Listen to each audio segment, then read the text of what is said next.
नकुंबे ग्रामपंचायत व जिल्हा परिषद शाळा संयुक्त महात्मा गांधी राष्ट्रीय ग्रामीण रोजगार हमी योजना व 15 वित्त आयोग अभिसरण अंतर्गत संरक्षण भिंत कामाचा भूमिपूजन सोहळा संपन्न। याबाबत अधिकृत असे की धुळे तालुक्यातील नकुंबे या ठिकाणी आदर्श जिल्हा परिषद शाळा ही आदर्श शाळा असून या ठिकाणी डिजिटल वर्ग त्याचबरोबर अभिसरण अंतर्गत संरक्षण भिंत कामाचा उद्घाटन, PM श्री जिल्हा परिषद उच्च माध्यमिक शाळा नकुंबे सेल्फी पॉइंट, विज्ञान वर्ग, ओपन जिम अशा विविध कामांचा या ठिकाणी शुभारंभ करण्यात आला। वृक्षारोपण करण्यात आले।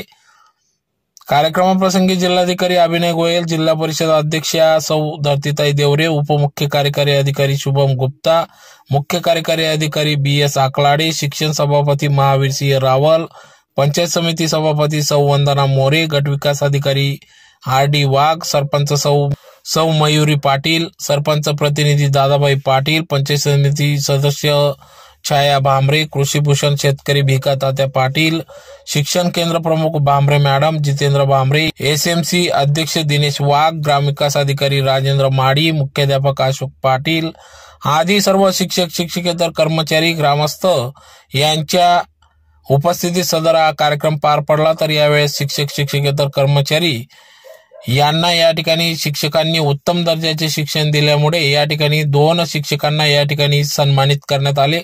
जिल्हाधिकारी अभिनय गोयल यांच्या हस्ते त्यांचा सत्कार या ठिकाणी करण्यात आला। तर यावेळेस जिल्हाधिकारी अभिनय गोयल, मुख्य कार्यकारी अधिकारी शुभम गुप्ता यांनी विद्यार्थ्यांशी संवाद साधला। यावेळी सरपंच प्रतिनिधी दादाभाऊ पाटील यांनी गावातील अडीअडचणी त्याचबरोबर शाळेतील विविध संदर्भात अडीअडचणींसंदर्भात या ठिकाणी जिल्हाधिकारी यांच्याकडे आपले प्रस्ताव मांडले, ज्यात प्रामुख्याने 2 शिक्षक देण्यात यावे, त्याचबरोबर 2 किलोमीटर अंतरावर पाण्याची व्यवस्थेचे बोर केले असून त्यासाठी पाईपलाईन देखील मंजूर करण्यात यावी, अशा समस्या या ठिकाणी जिल्हाधिकाऱ्यांकडे मांडल्या व त्या लवकरात लवकर पूर्ण करण्यात याव्या अशी देखील त्यांनी मागणी केली। तर यावेळेस शाळेतील विद्यार्थ्यांनी बालविवाह यावर एक नाटिका देखील सादर केली। जिल्हा परिषद शाळेतील आवारात वृक्षारोपण मान्यवरांच्या हस्ते करण्यात आले। अशा प्रकारे विविध कार्यक्रम या ठिकाणी पार पडले। तर या कार्यक्रमाचे सूत्रसंचालन हर्षदा बोरसे, गोकुळ पाटील, माडी सर यांनी केले।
हा सांगा तो तिकडचा हा जो हे कशा हे काय आहे कोणी सांगू शकेल का तुमच्यापैकी? धुळे तालुक्याचं हा धुळे जिल्ह्याचं मॉडेल आहे. या धुळे जिल्ह्याच्या मॉडेलमध्ये काय दिसतंय तुम्हाला? तालुके दिसताय बोलू नका बरं. मला हे आपण नकाशे तर पण पानांवर पण पाहतो, पण मग हा नकाशा तुम्हाला काय वेगळा वाटला? बरं काय वेगळा वाटला? ते तालुके दाखवताना तुम्ही काहीतरी रोज पाहतात ना, ते कसं पाहतात बरं मला सांगा? ते तालुके सांगताना कसं सांगतात तुम्ही? साक्री, शिंदखेडा, शिरपूर. म्हणजे तुम्हाला आनंद पण वाटतो, शिकायला पण आनंद वाटतो आणि कृती करायला पण आनंद वाटतो. तसं त्याप्रमाणे आता 5वीच्या विद्यार्थ्यांना 4थीच्या विद्यार्थ्यांना आपण जर विचारलं की हे काय आहे, ते कशाचं चित्र आहे, तर तुम्ही काय सांगणार? हे चित्र कशाचं आहे बरं? वनस्पतीचं चित्र आहे. काय करते वनस्पतीच्या चित्रातून तुम्हाला काय सांगायचा प्रयत्न केला आहे? वाचून तर बघा बरं थोडंसं, मग नंतर आपण स्पष्टीकरण बघू वाटल्यास तर. सूर्यप्रकाशाच्या कृतीमुळे हिरव्या रंगाची पाने असलेल्या वनस्पतींमध्ये पाणी आणि कार्बन डायऑक्साईड वनस्पतीच्या वाढीसाठी आवश्यक अन्न यातून तयार होते. काय तयार होतं? अन्न तयार होतं. तुम्ही घरी अन्न तयार कोण करतो? तुमचं आई तयार करते. इथे वनस्पतीसाठी अन्न स्वतःलाच बनवावं लागतं. म्हणजे वनस्पती स्वतःचं अन्न स्वतः बनवतात. आता तुम्हाला हे चित्र जे दिलंय ना, हे बटन दाबल्यानंतर हा लाईट वरती जातो. याचा अर्थ काय होतो माहितीये? तुम्ही जे वाचलं ते स्पष्टीकरण या ठिकाणी तुम्हाला समजतं. काय समजतं की बघा, पाणी जमिनीतून घेतं, क्षार घेतं, खोडातून पाणी आणि क्षार वरती जातात. बरोबर आहे. ते हिरव्या पानांमध्ये जातात नाही. कार्बन डायऑक्साईड घेतोय ते आता. बरोबर आहे. कार्बन डायऑक्साईड घेतल्यानंतर ऑक्सिजन सोडत आहे आणि आपलं काय बनवत आहे? आता बघा, एक गोष्ट मात्र लक्षात ठेवा, हे सगळं घेत होते पण कुणाच्या सानिध्यात घेत होते? सूर्यप्रकाश. म्हणजे सूर्यप्रकाश महत्वाचा आहे अन्न बनवण्यासाठी, आणि त्या सूर्यप्रकाश महत्वाचा असल्यामुळे त्याला मात्र तेजस्वी ठेवलेला आहे शेवटपर्यंत. मी आहे म्हणून तुमचं अन्न बनतं आहे. मग तुम्ही पाणी क्षार सगळं घ्या. हिरव्या पाण्याच्या आपण एक मॉडेल तयार केलेलं आहे गांधी उपक्रमाचं. त्याच्यामध्ये विद्यार्थ्यांमध्ये त्या गोष्टीचा अवेअरनेस आहे. ओके.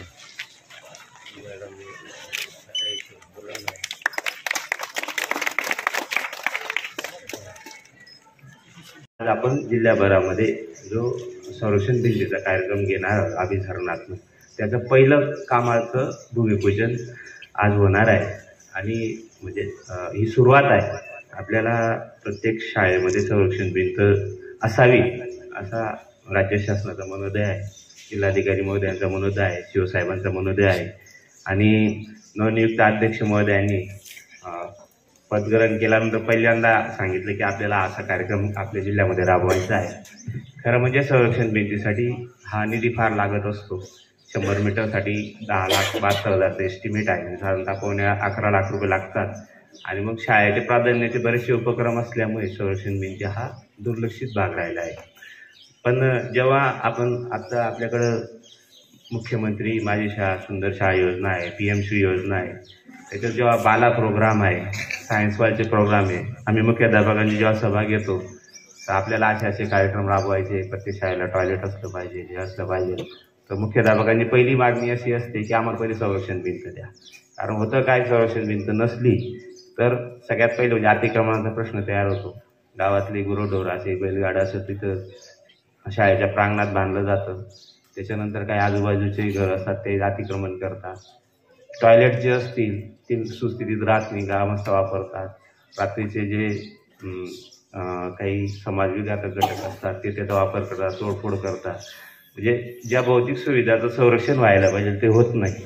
आणि म्हणजे आपण केलेले विविध उपक्रम असतात ते फार थोड्या कालावधीमध्ये हे होतात, डिस्टर्ब होतात. मी काल वाडिलेला गेलो होतो, म्हणजे शिवसाहेबांची म्हणत होती एक नवी दुसरी पण शाळा व्हावी, ही आपली तालुक्याची सगळ्यात आदर्श शाळा असं म्हणाल का नाही. कारण सगळ्या निकषामध्ये उतरल्यानंतर 250च्या वरती विद्यार्थी संख्या याच्यात आहे. एक आदर्श एक जिल्ह्यात तालुक्यातली एक अशी शाळा असावी ज्याच्या सगळ्या सुविधा असाव्यात असं PM श्री योजनेमध्ये आहे आणि त्याच्यासाठी विविध निधी आपल्याकडे प्राप्त झाला आहे. त्याची सुरुवात पण आपल्या या शाळेमध्ये झालेली आहे. तर वाडिलेमध्ये गेलो होतो तर तिथं संध्याकाळच्या वेळेस बैलगाडं बांधलेलं होतं शाळेच्या प्रांगणामध्ये. एक तर शाळा छोटी, सध्या तर एकच वर्ग खोली आहे, विद्यार्थी संख्या 95 आहे. तिथं एक ट्रक पण उभी होती. म्हणजे अतिक्रमण कोण करतं? अतिक्रमण म्हणजे शासकीय योजना पण अतिक्रमण करतात. त्या अंगणवाडी समोरच जे लोकांसाठी ओपन जिम असते तिथंच म्हणजे अंगणवाडीच्या समोरच हे करून ठेवलं होतं. म्हणजे त्यात इतक्या अशा प्रकारे मग विद्यार्थीची जे असते गुणवत्ता शिकवणं थोडं अवघड जातं. म्हणून हा एक महत्वाकांक्षी प्रकल्प प्रोटेक्शन आहे. तरी 170 मीटर लागणार आहे साधारणपणे. त्याच्यासाठी 19 लाख रुपये खर्च आहे, 18 लाख रुपये खर्च आहे. तर त्यातले आपले साधारणतः 9 लाख नरेगामधून खर्च होणार आहे कन्व्हर्जन अभिसरणात 60च्या रेशो ठेवून आणि उर्वरित 8-9 लाखापैकी 3 लाख रुपये आपल्या 15 विभागातून ग्रामपंचायतने आपल्याला याच्यात खर्च करण्याचे कबूल केले आहे. उरलेले 5-6 लाख जे असतील आपल्या DPCतनं मागणी करणार असा हा 3 योजनांचा कृती संगमाचा हा प्रोग्राम आहे. तर याचं उद्घाटन 8 दिवस होणार आहे. दुसरी गोष्ट अजून अशी की PM श्री योजना जसं मी तुम्हाला सांगितलं की तालुक्यातली एक उत्कृष्ट शाळा जी आहे तर त्याचं सिलेक्शन PM श्री योजनेमध्ये होत असतं. या शाळेत 250च्या वर विद्यार्थी आहेत. या योजनेअंतर्गत एक ग्रोन स्कूलचं कन्सेप्ट आहे. जसं इंग्लिश स्कूलमध्ये लॉन असतं, ड्रिप इरिगेशन असतो. त्याच्यानंतर एक ग्रीन स्कूलमध्ये एक गांडूचा प्रकल्पही आपल्या इथं कार्यरत होणार आहे. आपल्या क्रीडा विभागाने याच्यासाठी एक ओपन स्कीम पण जिमचं पण इथं काम सुरुवात झालेली आहे. त्याचबरोबर PM श्री अंतर्गत फक्त भौतिक सुविधेच्या बाबतीत गुणवत्ता सुविधेबाबतीत पण काही प्रोव्हिजन्स आहेत. एक आदर्श अंगणवाडी तयार करावी असंही त्यांनी त्याच्यात म्हणून येत आहे. आपल्याकडे 3 अंगणवाड्या इथंच आहेत. त्याच्यामध्ये इंडोर आउटडोर साहित्यासाठी पण 3 लाख रुपये खर्च करायचे आहेत. त्यानंतर गणित विज्ञान किट्स, त्याच्यानंतर ज्या किशोरवयीन मुली नसतात त्यांच्यासाठी प्रबोधनात्मक आणि त्यांना जे आवश्यक असतात त्याच्याही साहित्याचा वर्षभराचा खर्च हा PM श्री अंतर्गत होणार आहे. तर अशा विविध योजनांचा एक कृती संघात्मक कार्यक्रम आहे. त्यात अजून एका माननीय मुख्य कार्यकारी यांच्या संकल्पनेतनं एक सायन्स हॉलचं पण आपण इथं उद्घाटन करणार आहोत. एक विद्यार्थ्यांमध्ये वैज्ञानिक दृष्टिकोन इथं विकसित व्हावा. तर असा हा सगळा कार्यक्रम जे आहे हे एक उल्लेखनीय काम आहे. गावात येत असताना आदर्श शाळा तर पहिल्यांदाच माझ्या योग आलं या शाळेला भेट द्यायला. आदर्श शाळा देखील पाहिली, आदर्श गाव देखील वाटलं आणि आदर्श शेतकरी देखील वाटलं. कारण गावात एंट्री करत असताना बरेचसे फळबाग देखील पाहिले. तर खरोखर या कार्यक्रमाला जसं आपण इथं कार्यक्रम घेतला साहेब धुळे तालुक्यात तसं आपण शिंदखेडा अध्यक्ष साहेब आपण शिंदखेडात देखील हा कार्यक्रम राबवा. कारण शिंदखेडा तालुक्यात देखील अनेक शाळा जिल्हा परिषदच्या आहेत. तिथं या ज्या अडचणी आहेत, अतिक्रमणाची अडचण आहेत आणि विविध समस्या आहेत. शिक्षक देखील आपण शिंदखेडात सर्वात कमी आहेत, ते देखील आपण शिंदखेडात आपण थोडंसं लक्ष दिलं पाहिजे. या कार्यक्रमाला मला बोलवलं, बोलण्याची संधी दिली, माझ्या सत्कार केला त्याबद्दल मी आयोजकांचे आभार व्यक्त करतो. धन्यवाद. या कार्यक्रमाच्या निमित्ताने सर्व अधिकारी आणि पदाधिकाऱ्यांचा पाय आपल्या गावाला लागला त्यांनी ग्रामपंचायतीच्या वतीने ते भाग्य समजतो. साहेब या गावाचं वैशिष्ट्य शाळेबद्दल बोलायचं म्हणजे 2013 पर्यंत ही शाळा 0.0 प्रगती होती. परंतु 2012-13 नंतर 2-3 शिक्षक असे भाग्यवान या गावाला लाभले आणि या शाळेचा कधी नव्हे एवढी या प्रगतीच्या मार्गावरती शाळा आज महाराष्ट्र आणि देशापर्यंत पोहोचण्यामध्ये मदत होते आहे. जुनी बिल्डिंग होती. सर्व माझे ग्रामस्थ माता पिता ज्येष्ठ यांनी जेव्हा जिथं आपल्या गाड्या उभ्या आहेत तिथं जुनी बिल्डिंग होती. 1 महिन्यापूर्वी आपण ती पाडली आणि ही नवीन वास्तू गेल्या 6 वर्षापासून उभी आहे. अतिशय परिस्थिती वाईट असताना आणि गावाचा जो कल होता हो धार्मिक आणि कृषी क्षेत्रामध्ये खूप होता. परंतु विद्वान शिक्षक आले आणि धार्मिक आणि कृषी क्षेत्राकडून त्यांनी शिक्षणाकडे गावाचा कल कसा असावा, शिक्षणातूनच गावाची आणि देशाची प्रगती होऊ शकते हे महत्त्व या गावकऱ्यांना पाठवलं, समजवलं आणि 2013 पासून खऱ्या अर्थाने सर ज्या ज्या गोष्टी या शाळेमध्ये होत असतील त्या आर्थिक बाजूच्या असतील, कुठल्या श्रमदानाच्या असतील, 50% वरती गावाचं श्रमदानाने काम करतात. फेब्रुवारी महिन्यामध्ये आम्ही जेव्हा संस्था म्हणतो त्या संस्था घोडा होतात. शिक्षक जर कधी शिक्षकांनी आमच्याकडे आमच्या ज्येष्ठांकडे जर विषय मांडला तर शाळेला एवढी रक्कम आम्हाला लागणार आहे, तर लोक स्वतःहून दान देतात. आणि जे ट्रस्ट आहे, ट्रस्ट रजिस्ट्रेशन नाही, परंतु त्या ट्रस्टमधून लाख लागो, 1.5 लाख रुपये लागो, 2 लाख रुपये लागो, या विद्यार्थ्यांसाठी हे गावकरी देत असतात. फक्त विषय एकच आहे, शिक्षक कसा असावा. गावाकडून आर्थिक जे काय विकासाचे मार्ग असतील, तो आर्थिक पाया उभा करण्यासाठी शिक्षक कसा असावा लागतो. ते शिक्षक निघून गेले, नवीन टीम आलेली आहे. नवीन टीम पण चांगली आहे, अतिशय सुंदर काम चालू आहे. आणि हे गाव, ही शाळा प्रगतीच्या पथावर निश्चितपणाने जाईल यात शंका नाही. डिजिटल क्लासरूम आहे. मॅडमांना एक विनंती आहे, अध्यक्ष मॅडमांना, धरतीताईंना, खरं म्हणजे निकुंब्याच्या विद्यार्थ्यांमध्ये एवढी क्वालिटी आहे की 8वी पर्यंत शाळा, मला वाटतं तालुक्यात आणि जिल्ह्यात नव्हे, 8वी पर्यंत शाळा या निकुंब्या जिल्हा परिषद शाळा 8वी पर्यंत आहे. आम्हाला अडचण एकच आहे, आमचे शालेय समितीचे अध्यक्ष दिनेश भाऊ आणि आम्ही दर महिन्याला मीटिंग घेतो की पहिलीपासून तर 8वी पर्यंत जो क्लासिफिकेशन क्लास डेव्हलप झाले पाहिजे. शिक्षकांचे वर्ग, प्रत्येक वर्गावर की 2-2, 3-3 शिक्षक गेले पाहिजे. त्या क्लासची पद्धत आम्ही सुरू केली, परंतु 7वी 8वी ला आमचे 2 शिक्षक कमी झाले. विशेष म्हणजे 2 शिक्षक कमी झाल्यामुळे ते वर्ग ॲडजस्टमेंट करता करता इतर शिक्षकांची नाकी नऊ येते. परत इतर मतदानाचं काम असेल, अनेक त्यांना पण कामं असतात. म्हणून 7वी आणि 8वीचा जो काय वर्ग आहे याच्यावरती विपरीत विद्यार्थ्यांवरती परिणाम होतो. त्यांचं जे काय 1 ते 8 असतील ते त्याच्यावरती तो परिणाम होतो.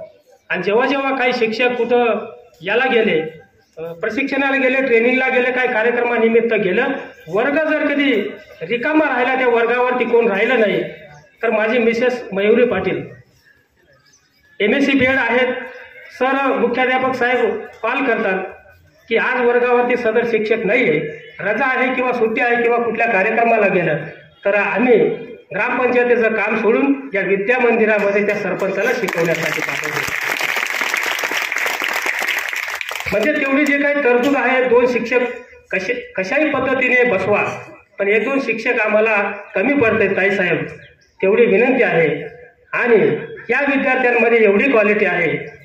तुमच्या बोरीस गावामध्ये सर्व सुख सुविधा उपलब्ध आहेत, सर्व नौकर स्टाफचे विद्यार्थी आहेत, पण 10वी आणि 12वीच्या बोर्डांमध्ये आजपर्यंतचा जो काही इतिहास आहे हा निकुंब्याने कधी खाली पडू दिला नाही. आमचे मुलं रात्री पण शेतात जातात, दिवसा पण जातात, शाळेत पण येतात. मग ते बोरचं काम असो, केळीचे असो, कुठलंही काम करतात आणि शाळेत जातात आणि 3 किलोमीटर परत पायी जातात. तरी सुद्धा तुमच्या गावाच्या बरोबरीने माझा गावातला विद्यार्थी कंपॅरिझन मध्ये 1 नंबर आहे. म्हणून सौभाग्य आहे, आम्हालाही आनंद झाला तुम्ही अध्यक्षपदी बसला. जे जे अडचणी आमच्या गावाला निर्माण होतील निश्चितपणाने ते तुम्ही सोडवणार याबद्दल शंका नाही. CO साहेब, जिल्हाधिकारी साहेबांना ही विनंती आहे, शाळेबद्दल खूप प्रगती होईल त्याबद्दल शंका नाही. सर्व टीम, आमचं गाव सर्व व्यवस्थित आहे, सहकार्य लागलं तर सहकार्य करतं आणि पॉझिटिव्ह थिंकिंगने विचार करतं. शिक्षणाच्या बाबतीमध्ये ग्रामपंचायतीच्या बाबतीत विचार केला, गेल्या 65 वर्षापासून आमची ग्रामपंचायत बिनविरोध होती. ग्रामपंचायतीचं इलेक्शन या गावामध्ये लागलं नव्हतं, पण 2021 मध्ये काही जागा लागल्या, काही बिनविरोध झाल्या. परंतु कधी नव्हे एवढा दुष्काळाचा सामना हे निकुंब्या गावावरती आज सावट पसरलेला आहे. 2 पाणी पुरवठ्याच्या विहिरी कोरड्या झाल्या, 10 मिनिटं चालतात. 25 ते 28, 32 दिवसामध्ये गावाला पाणी पुरवठा करावा लागतो. सर्वात अवघड परिस्थिती आहे. मी ग्रामपंचायतीच्या 15व्या वित्त आयोगामधून 2 बोरवेल केले बोरी शिवारामध्ये. भगवान कृपाने आणि तुमच्या आशीर्वादाने अतिशय चांगलं पाणी लागलं त्यांना. परंतु आता 2 किलोमीटरवरती पाईपलाईनसाठी आमच्याकडे तरतूद नाही आहे. मी सर्व प्रस्ताव पूर्ण केलेला आहे. प्रांत साहेबांची पण त्याच्यावरती आज सही होऊन जाईल. तो प्रस्ताव तुमच्याकडे पाठवतो आहे. तेवढी आमची गरज आहे तेवढी सॉल्व करून द्या, एवढी एक विनंती आहे. आणि जिल्हा नियोजनाच्या माध्यमातून असतील जे कामं असतील निश्चितपणे तुमच्या सहकार्याने, ताईंच्या सहकार्याने निश्चितपणाने पुढे होतील एवढी अपेक्षा व्यक्त करतो. तुम्ही आमच्या पावनभूमीमध्ये तुमचे पाय ठेवले याच्यापेक्षा स्वाभिमान आम्हाला कुठलाच नाही आहे. आणि तुम्ही आले त्याबद्दल धन्यवाद व्यक्त करतो. विविध प्रकारचे कामानिमित्त बरेच वेळी फिरण्याचा अवसर येतो, पण कधी कधी अशी एक भेट असते ज्या भेटीमुळे स्वतःला पण एक नवीन ऊर्जा प्राप्त होते. आणि मला वाटतंय की आज निकुंभे शाळेला भेट झाल्यानंतर मला स्वतःहून एक नवीन ऊर्जा प्राप्त झाली आहे. आणि त्याचं कारण आहे की आपण जे शिक्षकगण आहेत आणि ग्रामपंचायतीचे सर्व सदस्य आहेत त्यांनी केलेल्या कामगिरीमुळे मला असं वाटतंय की आम्हाला अजून काहीतरी केलं पाहिजे. आणि आम्ही जर तुम्ही सगळे मिळून एवढा सगळे करू शकतात तरी आम्ही सुद्धा मिळून या विद्यार्थीगणांसाठी, या लहान मुलांसाठी अजून जास्त काम करू शकतात. म्हणून आम्ही आज सगळे इथे उपस्थित झालो आहोत आणि जमलेलो आहोत. सर्वप्रथम तर त्या मुलांच्या आणि शिक्षकांच्या मी अभिनंदन करू इच्छितो ज्यांनी एवढी चांगलं एक नाटक प्रस्तुत केलं आहे. जर त्यांनी गमतीच्या वातावरणामध्ये सुद्धा हा नाटक प्रस्तुत केला तरी पण एक खूप ज्वलंत मुद्द्यावर त्यांनी नाटक प्रस्तुत केला होता. बालविवाह निर्मूलन आपल्या जिल्ह्याचे एक खूप मोठा उद्देश आहे. आपला जिल्हा जर आपल्या सगळ्यांना माहीत नसेल तर पण राज्यामध्ये 3ऱ्या नंबरवर आपण आहोत. सरासरी एकूण विवाहापैकी 40% विवाह आपल्या जिल्ह्यांमध्ये बालविवाह असतात. तरी आपल्यासाठी यामध्ये काम करणे आणि मुलांपासून आपले सर्व पालकांपर्यंत ही बाब पोहोचवणे खूप महत्वाची आहे की बालविवाह झाला नाही पाहिजे. आणि आपल्याला धुळे जिल्ह्याला बालविवाह मुक्त जिल्हा बनविण्यासाठी सगळ्यांनी मिळून काम करण्याची गरज आहे. आपले जे ग्रामपंचायतीचे सदस्य होते पाटील साहेब, त्यांना परत त्याच्या सुद्धा एकदा अभिनंदन करू इच्छितो. कारण त्यांनी ज्याप्रमाणे 2013 पासून त्यांनी म्हटलं की आम्ही या शाळेला दत्तक सारखा घेतलो आहे, तरी त्यांनी जे सगळे काम केले ते खूप महत्वाचे काम आहे. त्यांनी जे इन्फ्रास्ट्रक्चरमध्ये काम केले, शाळेची मूलभूत सुविधामध्ये जे गरज होती मुलांना, त्यासाठी जे काम केले ते खूप महत्वाचे आहे. आणि त्याच्या स्वतःच्या आणि गावकऱ्याच्या सहकार्याशिवाय ते होऊ शकलं नव्हतं. ती बाब आम्हाला सुद्धा जाणीव आहे. आणि त्यामुळे आता जे प्रास्ताविक मध्ये लाडी साहेबांनी जे सांगितलं की जिल्हा परिषदेच्या माध्यमाने आणि जिल्हा प्रशासनाच्या माध्यमाने आणि नवनियुक्त अध्यक्षा मॅडम त्यांनी सुद्धा याला खूप चांगली पद्धतीने प्रतिसाद दिला आहे की आपण जे आपल्या जिल्ह्याला प्रोजेक्ट अभ्यास म्हणून मूलभूत सुविधासाठी जे कार्यक्रम आपण राबवतो आहे त्यामध्ये 17 प्रकारचे मूलभूत सुविधा प्रत्येक शाळेला दिले जाणार आहे. त्यासाठी नियोजन आमच्या सुरू आहे. 1 मार्च पर्यंत आमच्या ध्येय आहे की आम्ही जवळजवळ 40 ते 45 शाळा पूर्ण जिल्ह्यांमध्ये आदर्श शाळा म्हणून करून दाखवू, जेणेकरून इतर शाळांना सुद्धा त्याच्यातून प्रेरणा घेऊन पुढे कशा प्रकारे कारवाई करायची ते करता येईल. आणि नंतर पुढच्या 2 वर्षामध्ये 100% आपले शासकीय जे शाळा आहेत जिल्हा परिषदेचे त्या सर्व शाळांमध्ये ते 17 प्रकारचे मूलभूत सुविधा देण्याच्या नियोजन जिल्हा परिषदेमार्फत करण्यात येणार आहे. त्यामध्ये संरक्षण भिंती सर्वात प्राधान्याचे विषय आहे. कारण जसं त्यांनी म्हटलं की जर शाळेतच अतिक्रमण होणार आहेत, जर शाळेचे मुलंच सुरक्षित नाही राहणार आहेत, तरी आपल्याला इतर कुठल्याही कामाचं प्राधान्य देण्याची गरज नाहीये. म्हणून आपण संरक्षण भिंतीवर सर्वात जास्त आपण भर देत आहोत. त्याचबरोबर आपण स्वच्छतागृह असो, मुलांच्या वेगवेगळं असो, हँडवॉश स्टेशन असो, रेन वॉटर हार्वेस्टिंग, परत बाग, वर्गखोली दुरुस्ती, जे सगळे इतर semi English school, science laboratory, digital शाळा, अशा प्रकारचे सर्व जे मूलभूत सुविधा आहेत ते शाळेला मिळाले पाहिजे. त्या सर्व सुविधाबद्दल जिल्हा परिषद आणि अभिसरणाच्या माध्यमाने जिल्हा प्रशासनाच्या वतीने चांगली पद्धतीने पुढच्या 2 वर्षात जवळजवळ आपले जिल्ह्याचे 1105 शाळा असे आहेत त्यामध्ये काम करण्याचे नियोजन आमच्या मार्फत करण्यात येणार आहे. त्यामध्ये बरेच प्रकारचे निधीचा वापर आपण करतो आहोत. त्यामध्ये ग्रामपंचायतीच्या सुद्धा खूप महत्वाचे योगदान राहणार आहे आणि आपला सहकार्य सुद्धा आम्हाला गरजेचं राहणार आहे. आता पाटील साहेबांनी त्यांचे भाषणात एक खूप महत्वाची बाब म्हटली आणि मी पहिल्यांदाच ऐकतोय, म्हणून मला खूप आनंद झाला त्यांची बाब ऐकून की त्यांनी जवळजवळ 5 मिनिटाच्या भाषणामध्ये 4 मिनिट यावर त्यांनी लक्ष दिलं की शिक्षण कसं व्हायला पाहिजे.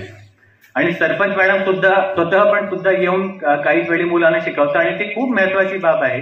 कारण सरासरी आपण सर्वसाधारणपणे आपण जेव्हा विचार करतो शाळेबद्दल सामान्य नागरिकगण, तेव्हा आपण विचार करतो की आम्हाला नवीन वरखोळी हवी, आम्हाला दुरुस्ती हवी, आम्हाला संरक्षण भिंती हवी, स्वच्छतागृह हवं. पण कोणीच असा विचार करत नाही की आपले मुलांना शिक्षणाचा स्तर कसा आहे आणि त्यांना कशा प्रकारचं शिक्षण मिळालं पाहिजे. म्हणून आपण आज जे सर्व उद्घाटन करत आहोत ते सर्व महत्वाचे आहे, पण आपण सगळ्या लोकांच्या योगदान आणि सहकार्य याच्यासाठी आम्हाला पाहिजे, ज्यामुळे आपले सर्व मुलांना दर्जेदार आणि गुणवत्तेपूर्वक शिक्षण आपल्याला देता येईल. शिक्षण क्षेत्र माझं खूप आवडतं असं क्षेत्र आहे आणि खूप दिवसानंतर मी परत एक जिल्हा परिषद शाळेला येत आहे आणि एक चांगल्या कार्यक्रमासाठी येत आहे, म्हणून मला इथे आल्यावर खूप आनंदी झालेला आहे. जसं की प्रास्ताविक करताना अकलाडे साहेबांनी सांगितलं, सीओ साहेबांनी सांगितलं, रावल साहेबांनी सांगितलं की शिक्षण एक महत्वाचं एक क्षेत्र आहे आणि जोपर्यंत आपल्या जिल्ह्याच्या शैक्षणिक विकास, मुलांचा शैक्षणिक विकास होणार नाही तोपर्यंत आपण आपला जिल्हा विकसित करू शकणार नाही. कारण जे पुढे पिढी आहे ही आपली भावी पिढी आहे आणि याच्यावरच आपल्या जिल्ह्याच्या, राज्याचा आणि देशाचा विकास अवलंबून आहे. आज जिल्हा परिषदच्या माध्यमातून आपण विविध योजनांचा शुभारंभ या ठिकाणी करतोय. विशेष करून प्रत्येक जिल्हा परिषद शाळेला वॉल कंपाऊंड असावी, शौचालय असावा, वर्गखोली असावी, याच्यावर जिल्हा परिषदचा भर आहे आणि त्यानिमित्ताने जिल्हा नियोजन समिती असो, डीपीसीचा फंड असो, ग्रामपंचायतचे 15 वित्त आयोग असो, शासनाची योजनाच्या नरेगाच्या निधीच्या नियोजन असो, या सर्व निधीच्या माध्यमातून आपण सोयीसुविधा निर्मिती करण्याचा कार्यक्रम करतोय. पण जसे की सीओ साहेबांनी सांगितलं की हे सगळी गोष्ट आपण कशासाठी करतोय, या सर्वांचा एकच मुख्य उद्देश आहे, एकच ध्येय आहे की आपले मुलांना गुणवत्तापूर्ण शिक्षण भेटलं पाहिजे. म्हणून बाकी सगळी सोयीसुविधा बद्दल न बोलता, त्याच्यावर आणखी जास्त वेळ न घेता मी गुणवत्तापूर्ण शिक्षणावर आपल्या सर्वांचे 2 मिनिट घेणार आहोत. आपल्याला सर्वांना माहित आहे की गुणवत्तापूर्ण शिक्षण मुलांना देणे हे फक्त एक माणसाची जबाबदारी नसते. जर आपण याचा आणखी आकलन केला तर मुलांचे शिक्षण हे त्रिकोणावर अवलंबून असते आणि त्रिकोणचे जे तिन्ही बिंदू आहेत त्या 3 बिंदूवर, एक बिंदूवर मुलं आहेत, एक बिंदूवर शिक्षक आहेत आणि एक बिंदूवर पालक आहेत. म्हणजे पालक, शिक्षक आणि मुलं हे तिन्ही मिळून जोपर्यंत एक दिशाने कार्य करत नाही तोपर्यंत मुलांना गुणवत्तापूर्ण शिक्षण भेटत नाही. म्हणून आपण आता सर्वांनी असं ठरलं पाहिजे की आपण तिन्ही मिळून कसे गुणवत्तापूर्ण शिक्षक मुलांना देऊ शकतो याच्यावर आपण काम केलं पाहिजे.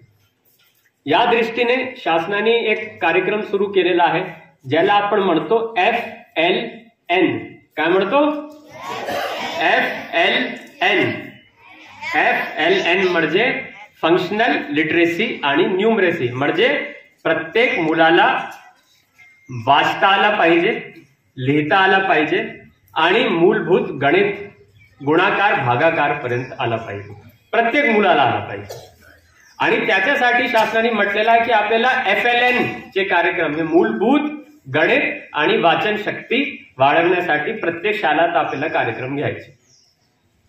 माझी एक संकल्पना या ठिकाणी मी देतो आणि एक टार्गेटही मी या शाळेला देतो की आपल्याला हे जे 250 मुलं मुली आहेत, येते 2 महिन्यात 3 महिन्यात आपण असं पकडू, मार्च एंड पर्यंत, शेवटपर्यंत मार्चचे आपल्याला प्रत्येक मुलाला असं बनवायचे की त्याला वाचता आलं पाहिजे, लिहिता आलं पाहिजे आणि गणितमध्ये त्याला भागाकारपर्यंत, बेसिक भागाकारपर्यंत त्याला आलं पाहिजे.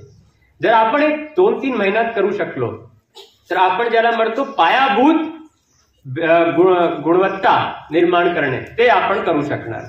याच्यासाठी शिक्षकांचा रोल तर महत्वाचाच आहे, कारण त्याच्यासाठी अगोदर अपेक्षा अशी आहे की त्यांनी अगोदर आकलन करावं मुलांच्या, ते कुठल्या स्तरावर आहे ते लिहून घ्यावा आणि मग त्याप्रमाणे टप्प्याटप्प्याने त्यांची गुणवत्तामध्ये वाढ करायला पाहिजे. पण तेवढंच रोल पालकांचा आहे. मी अगोदर भरपूर शाळेला फिरलो, असं लक्षात येते की मुलं शाळेला 4 तास, 5 तास, 6 तास येतात, पण जवळजवळ दिवसाचे 15 ते 16 तास ते घरी राहते. पण घरी मध्ये कधी गेल्यानंतर त्या पद्धतीने तो अभ्यास करत नाही. बरोबर आहेत का? ग्रामस्थ इथे बसले, तुमचीच मुलं इथे आहेत. घरी जाऊन आपले मुलं अभ्यास करतं का तेवढं? आपण त्याच्या अभ्यासावर लक्ष ठेवतो का? नाही ठेवतो. म्हणून आपल्यालाही तेवढं लक्ष आपल्या मुलांवर ठेवायला पाहिजे. आपणही तेवढं इन्व्हॉल्व्ह झाले पाहिजे. आणि ते इन्व्हॉल्वमेंट वाढवण्यासाठी मला असं वाटतंय की आपण जिल्हा परिषद स्कूल्समध्ये जे प्रायव्हेट स्कूल्समध्ये आपण करतो ते थोडंसं केलं पाहिजे. ते असते पेरेंट टीचर मीटिंग. आपण जर खाजगी शाळेला गेले तर तिथे दर महिन्यात पालकांची मुलांसोबत शिक्षकांसोबत एक बैठक असते. त्या ठिकाणी मग या विषयावर चर्चा होतो की त्यांची मुलाची काय प्रोग्रेस आहे, मुलाची काय आलेख आहे गुणवत्ताचा, ते घसरलेला आहे की वाढलेला आहे, आणखी काय केलं पाहिजे, या प्रकारची चर्चा खाजगी शाळांना खूप होत असते. पण या प्रकारची चर्चा कधी आपण आपली जिल्हा परिषद शाळेला करतो का? नाही करतो. म्हणून माझी विनंती सर्वांना राहील की आपण कधीतरी एक दिवस महिन्यात बसले पाहिजे, शिक्षक, पालक आणि मुलं, आणि आपल्या मुलाच्या गुणवत्ता कुठे चाललेला आहे, ते वाढलेला आहे की घसरलेला आहे, याच्यावर आपण चर्चा केली पाहिजे. सभापती, पंचायत समिती सदस्य, गावातले सरपंच, आलेले सर्व अधिकारी, शिक्षक आणि विद्यार्थी, आज आपण निकुंबे गावामध्ये कंपाऊंड वॉलच्या ओपनिंगसाठी इथे एकत्र आलो आहोत. जसं शाळेसाठी कंपाऊंड वॉल एक सेफ्टीचं काम करतं, तसं आपला शिक्षणमध्ये सेफ्टीचं काम ही शाळा आपल्यासाठी सेफ्टीचं काम करते. शिक्षण हे खूप महत्त्वाचं आहे. आपल्यासमोर हे खूप मोठं उदाहरण बसले आहे. आपले कलेक्टर साहेब आणि CO साहेब एवढ्या कमी वयात फक्त शिक्षणाच्या ताकदीवर ते एवढ्या मोठ्या पदावर बसले आहेत. तर आपण आपल्या लाईफमध्ये कुठेतरी पोहोचण्यासाठी शिक्षण हे खूप महत्त्वाचं आहे. मी आपल्या सगळे शिक्षक जे आहे त्यांना सांगू इच्छिते की आपण आपल्या मुलांना 100% द्या आणि त्यांच्याकडून 100% करून घ्या. कारण हे जे शाळेची वेळ आहे ते एकदाच येते. ते जर हातात ती चालली गेली ते परत येऊ शकत नाही. तर मी आपल्या सर्व शिक्षकांना सांगू इच्छिते की मुलावर लक्ष द्या आणि त्यांच्याकडून जे काही आपण करू शकतो ते करू घ्या. आणि आपले गावातले पाटील साहेब आणि सरपंच साहेब जे एवढं सुंदर काम करत आहे, तर नक्कीच जर प्रत्येक गावामध्ये त्यांनी जर असं काम केलं तर आमच्यासारख्या लोकांची खरंच गरज पडणार नाही. तर मी त्यांचे बी मनापासून कौतुक करते. आणि आपण एवढं सुंदर नाटक आता इथे केलं, एवढं सुंदर मेसेज दिलं, तर नक्कीच मला वाटतं या गावातली मुली डॉक्टर, इंजिनियर हे मोठ्या पदावर नक्कीच बसणार आहे. आपण जिल्हा परिषदमध्ये आता माझी शाळा सुंदर शाळा सुद्धा कार्यक्रम करत आहे. तर आपण जसं आपलं घर अंगण स्वच्छ ठेवतो, सुंदर ठेवतो, तसंच आपली शाळा स्वच्छ ठेवण्याची बी रिस्पॉन्सिबिलिटी आपल्यावर आहे. कारण हे शाळा एक मंदिरच आहे आणि त्याच्यामध्ये जे आपल्याला ज्ञान भेटतं तेवढं ज्ञान खूप मोठं ज्ञान आहे.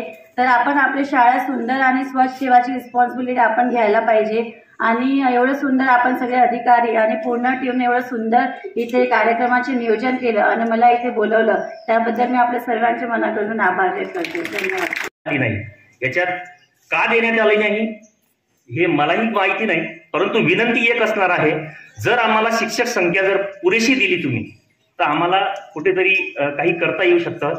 आदरणीय कलेक्टर साहेबांनी जे काही सांगितलं की जे काही पालकांची मीटिंग होते इंग्लिश मीडियम सारख्या प्रायव्हेट स्कूलमध्ये ती आपल्याकडे बी झाली पाहिजे. निश्चितच साहेब या गोष्टीवर आम्ही अंमल करणार आहोत आणि आमच्या विद्यार्थ्यांची गुणवत्ता कशी वाढेल याच्यासाठी आम्ही निश्चित प्रयत्नशील असणार आहोत. आणि शेवटी जाताना मी एकच सांगतो की आपण वॉल कंपाऊंडचं या ठिकाणी उद्घाटन करणार आहात. उद्घाटन वॉल कंपाऊंड याच्यासाठी असते की शाळेच्या सर्व भौतिक सुविधांचं रक्षण करणं हे वॉल कंपाऊंडचं काम असतं. तशी आमच्या या शाळेतली खरी वॉल कंपाऊंड आहे. फक्त त्या वॉल कंपाऊंडवर शाबासकीची एक थाप मारा आणि तिला मजबूत करा. आणि ती वॉल कंपाऊंड म्हणजे आमचे धाकू काका की जे दिवस रात्र 24 तास या शाळेच्या भौतिक सुविधांचं रक्षण करतात, जतन करतात. आता जे गार्डन टाकलेलं आहे फक्त तोच माणूस टिकवू शकतो, अन्यथा फोटो काढून ते जळून जाईल, बाकी काहीच नाही. फक्त तेवढ्या एक व्यक्तीवर कौतुकाची थाप मारा. धाकू काका